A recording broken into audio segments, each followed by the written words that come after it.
അയാൾ പറഞ്ഞു, വീടിന്റെ അഡ്രസ് എങ്ങനെയാണ്, നിങ്ങൾ വന്നോളൂ, കാറ് വീട്ടിലേക്ക് കയറ്റണ്ട, പുറത്ത് നിർത്തി അകത്തേക്ക് വന്നാൽ മതി, ആളുകൾ അറിയണ്ട. അവൻ ഈ വീട്ടിൽ ഞങ്ങൾ പിടിച്ചിട്ട് 4 എണ്ണം പൊട്ടിച്ചു കൊടുത്തിട്ടുണ്ട്, അടി കിട്ടിയിട്ടുണ്ട്, വീട്ടിലുണ്ട്, കൊണ്ടേക്കോളൂ. കണ്ണീന്നും മൂക്കീന്നും ചെവിന്നുമൊക്കെ ചോരയൊലിപ്പിച്ച് നെറ്റിയിലും മുഖത്തുമൊക്കെ ഇടിയേറ്റ പാടുകളുമായി ഇടിച്ച് കലക്കിയ ഒരു മകനെ ആ ഉമ്മാന്റെ മുന്നിലേക്കാണ് കൊണ്ടുപോയി. ഉമ്മ ആകെ സങ്കടപ്പെട്ടു പോയി. എന്താടാ ഈ പറ്റിയത്, നീ എന്താ ചെയ്തത്? അറിയോ നിങ്ങൾക്ക്, എന്റെ മകളുടെ റൂമിൽ നിന്ന്, ബെഡ്റൂമിൽ നിന്നാണ് 19 വയസ്സുള്ള നിങ്ങളുടെ മോനെ രാത്രി 1 മണി സമയത്ത് ഞങ്ങൾ പിടിച്ചത്. എന്റെ മോളെ, എന്റെ പൊന്നുമോളെ മാനമാണ് നിങ്ങളുടെ മകൻ കട്ടുകൊണ്ടുപോയത്. അതിനാണ് ഞങ്ങൾ ഇങ്ങനെ അടിച്ചത്. 21-ാമത്തെ വയസ്സിൽ ഗൾഫിലേക്ക് ജോലിക്ക് പോയ ഒരു മനുഷ്യൻ തന്റെ ഭാര്യയുടെ കൂടെ ജീവിക്കേണ്ട, സുഖിക്കേണ്ട, രമിക്കേണ്ട എല്ലാ അവസരങ്ങളും മാറ്റിവെച്ച് ഗൾഫിലെ മലരാരണ്യത്തിൽ പോയി ജോലി ചെയ്തു.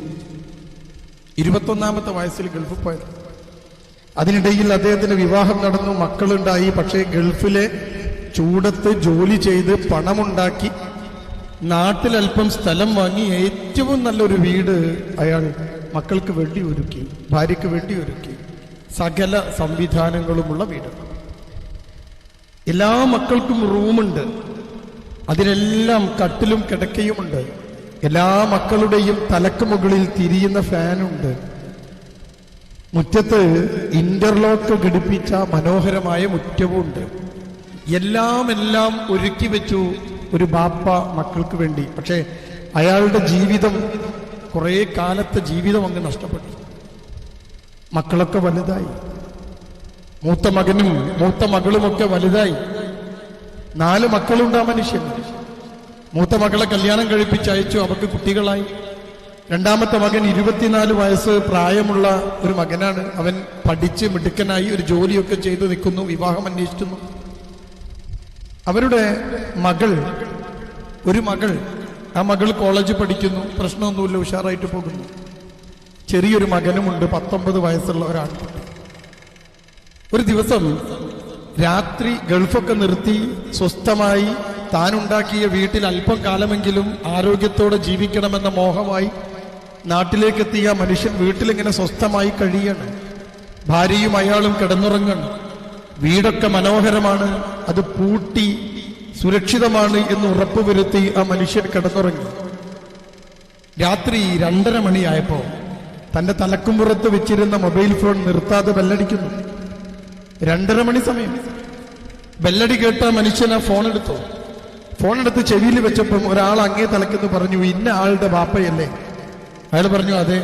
നിങ്ങളൊന്ന് വേഗം എന്റെ വീട്ടിലേക്ക് വരണം, നിങ്ങളുടെ മകൻ ഇവിടെയുണ്ട്, നിങ്ങൾക്ക് കൊണ്ടുപോകാം.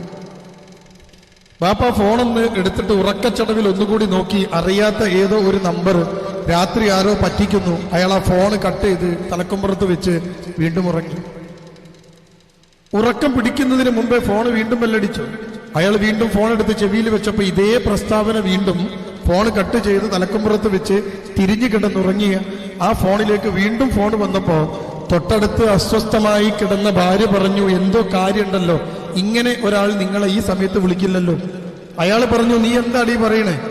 ഈ വീട്ടിനകത്ത്, ഞാനുണ്ടാക്കിയ വീട്ടിനകത്ത്, ഞാനൊരുക്കിയ റൂമിൽ, ഞാൻ വാങ്ങിയ കട്ടിലിൽ സുഖമായി കിടന്നുറങ്ങുന്ന എന്റെ മകൻ, ആ മകൻ വേറെ ഏതോ വീട്ടിലുണ്ട്, കൂട്ടിക്കൊണ്ടുവരണം ഇപ്പൊ പറയും, ഞാൻ എങ്ങനെ വിശ്വസിക്കും? ആ പെണ്ണ് ഭർത്താവിനോട് പറഞ്ഞു, നോക്കൂ, നമുക്കൊന്ന് നോക്കാം നമ്മുടെ മോന് ഇവിടെ ഉണ്ടോന്ന്. രാത്രി ഉറങ്ങിയപ്പോ മൊബൈൽ ഫോണിൽ കുറെ നേരം കളിച്ച് അവൻ തന്നെ ഉറങ്ങിയപ്പോ തലയണ ശരിയാക്കി കൊടുത്തത് ഉമ്മയാണ്. അവന്റെ മേലെ തണുക്കാതിരിക്കാൻ അവന് പുതപ്പ് ശരിയാക്കി കൊടുത്തത് ഉമ്മയാണ്.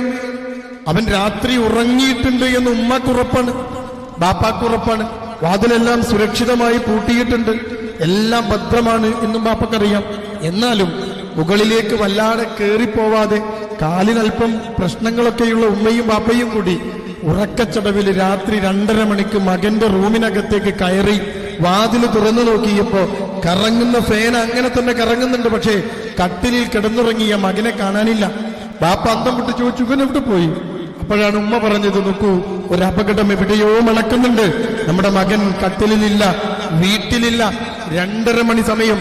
ബാപ്പ ഉടൻ തന്നെ 24 വയസ്സുള്ള മകൻ കിടന്നുറങ്ങുന്ന റൂമിലേക്ക് ചെന്ന് മുട്ടി വിളിച്ച് ഉണർത്തിയിട്ട് അവനോട് പറഞ്ഞു, എടാ നീ വണ്ടി എടുക്ക്, 2:30 മണി കുരാക്കൂരിയിട്ട് രാത്രി വണ്ടിയെടുത്ത് ഉമ്മയും ബാപ്പയും മകനും ആ വിളിച്ച നമ്പറിലേക്ക് ഫോൺ ചെയ്തപ്പോ 2-3 കിലോമീറ്റർ അപ്പുറത്ത് ഒരു വീട്ടിലുള്ള ആളാ വിളിച്ചത്.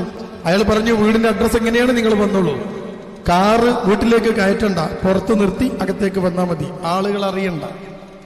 വന്നു, കാറ് നിർത്തി, ഗേറ്റ് കടന്ന് വീട്ടിനകത്തേക്ക് വന്നപ്പോ ലൈറ്റൊന്നുമില്ല, കൊലായില് കാത്തിരിക്കുന്നുണ്ട് ബാപ്പ, ആ വീട്ടിലെ ബാപ്പ, ആ വീട്ടിലുണ്ടായിരുന്ന ബാപ്പാന്റെ ഒരു മൂത്ത മകൻ, അവര് കാത്തിരിക്കുന്നുണ്ട്. ചെന്നിട്ട് ബാപ്പ ചോദിച്ചു, എന്താ പ്രശ്നം? അപ്പോഴാണ് ആ വീട്ടുകാരൻ പറഞ്ഞത്, നോക്കൂ, നിങ്ങളുടെ മകൻ കക്കാൻ വേണ്ടി എന്റെ വീട്ടിൽ കയറിയിട്ടുണ്ട്, മോഷ്ടിക്കാൻ വേണ്ടി കയറിയിട്ടുണ്ട്, കള്ളനാണ് അവൻ. ഈ വീട്ടിൽ ഞങ്ങൾ പിടിച്ചിട്ട് 4 എണ്ണം പൊട്ടിച്ചു കൊടുത്തിട്ടുണ്ട്, അടി കിട്ടിയിട്ടുണ്ട്, വീട്ടിലുണ്ട്, കൊണ്ടേക്കോളൂ. അകത്ത് നിലത്തിരിക്കുന്ന ഒരു മകനെയാണ് വാതില് തുറന്നപ്പോ പെറ്റ ഉമ്മ കണ്ടത്. കണ്ണീന്നും മൂക്കീന്നും ചെവിന്നുമൊക്കെ ചോരയൊലിപ്പിച്ച് നെറ്റിയിലും മുഖത്തുമൊക്കെ ഇടിയേറ്റ പാടുകളുമായി ഇടിച്ച് കലക്കിയ ഒരു മകനെ ആ ഉമ്മാന്റെ മുന്നിലേക്കാണ് കൊണ്ടുപോയി. ഉമ്മ ആകെ സങ്കടപ്പെട്ടു പോയി. എന്താടാ ഈ പറ്റിയത്, നീ എന്താ ചെയ്തത്? 19 വയസ്സുള്ള മകൻ. അവനെ താങ്ങിപ്പിടിച്ച് കാറ് കയറ്റിയിട്ട് വെള്ള പേപ്പറിൽ ഒപ്പിട്ട് കൊടുത്തുതാ, ഈ കക്കാൻ വേണ്ടി വീട്ടിൽ കയറിയ ഞങ്ങളുടെ മകനെ ഇന്ന വീട്ടുകാർ പിടിച്ച് ഞങ്ങളെ ഏൽപ്പിച്ചിട്ടുണ്ടെന്നും അവനെ തിരിച്ചു കൊണ്ടുപോകുമ്പം അവന് പരിക്കുകളൊന്നുമില്ല എന്നും ആ ബാപ്പയും ഉമ്മയും എഴുതി ഒപ്പിട്ട് അവനെ താങ്ങിപ്പിടിച്ച് അടിയേറ്റ് അവശനായ മകനെ 19കാരനെ താങ്ങിപ്പിടിച്ച് ആ കാറിലേക്ക് കയറ്റുമ്പോ ആ ബാപ്പാന്റെ അടുത്തേക്ക് ആ വീട്ടിലെ ബാപ്പ വന്നിട്ട് പറഞ്ഞു, നിങ്ങൾക്കറിയോ നിങ്ങളെ മോൻ എന്താ കട്ടതെന്ന്? ബാപ്പ പറഞ്ഞു, അറിയില്ല, എല്ലാം ഒരുക്കി കൊടുത്തിട്ടുണ്ട്, ഞാൻ എല്ലാം പറഞ്ഞതൊക്കെ വാങ്ങിക്കൊടുത്തിട്ടുണ്ട്. അവന് ഡ്രസ്സ് വേണമെന്ന് പറയുമ്പോ ഇല്ലെങ്കിലും പണമൊപ്പിച്ച് ഡ്രസ്സ് വാങ്ങിക്കൊടുത്തിട്ടുണ്ട് ഞാൻ. അവൻ എന്താണോ ചോദിക്കുന്നത് അതിനു മുമ്പേ ഒരുക്കി കൊടുത്ത ഒരു ബാപ്പയാണ് ഞാൻ. എന്തിന്റെ കുറവ് കൊണ്ടാ നിങ്ങളുടെ വീട്ടിലേക്ക് എന്റെ മകൻ മോഷ്ടിക്കാൻ കയറിയതെന്ന് അറിയില്ല എന്ന് ആ ബാപ്പ സങ്കടത്തോടെ പറഞ്ഞപ്പോ ആ വീട്ടുകാരനായ ബാപ്പ ആ ബാപ്പന്റെ അടുത്തേക്ക് ഒന്ന് ചേർന്ന് നിന്നിട്ട് പറഞ്ഞു, നിങ്ങളുടെ മോൻ കട്ടത് ഇതൊന്നുമല്ല, 16 വയസ്സുള്ള എന്റെ മകളുടെ മാനമാണ്. അറിയോ നിങ്ങൾക്ക്, എന്റെ മകളുടെ റൂമിൽ നിന്ന്, ബെഡ്റൂമിൽ നിന്നാണ് 19 വയസ്സുള്ള നിങ്ങളുടെ മോനെ രാത്രി 1 മണി സമയത്ത് ഞങ്ങൾ പിടിച്ചത്. അവളുടെ കൂടെ ബെഡ്റൂമിനകത്ത് അടി കിട്ടിയപ്പോ അവൻ പറഞ്ഞു, 8 പ്രാവശ്യം ഞാൻ ഈ വീട്ടിൽ വന്നിട്ടുണ്ട് എന്ന്. എന്റെ മോളെ, എന്റെ പൊന്നുമോളെ മാനമാണ് നിങ്ങളുടെ മകൻ കട്ടുകൊണ്ടുപോയത്, അതിനാണ് ഞങ്ങൾ ഇങ്ങനെ അടിച്ചത്. നിങ്ങളും ഞാനും തുല്യ ദുഃഖിതരാണ്. ഒന്നും മിണ്ടാതെ കാറിനകത്ത് കയറിയിട്ട് സങ്കടത്തോടെ ഓടിച്ച് തിരിച്ചു പോകുമ്പോ എന്റെ പ്രിയമുള്ള സഹോദരി സഹോദരന്മാരെ, നിങ്ങൾ ഓർക്കണം, നമ്മുടെ പ്രമേയത്തിന്റെ ശക്തി അവിടെയാണ്. ധാർമ്മികത ഉയർത്തിപ്പിടിക്കുന്ന ഒരു സമൂഹമാണ് സുരക്ഷിതം എന്ന ബോധം ഉണ്ടാവണം.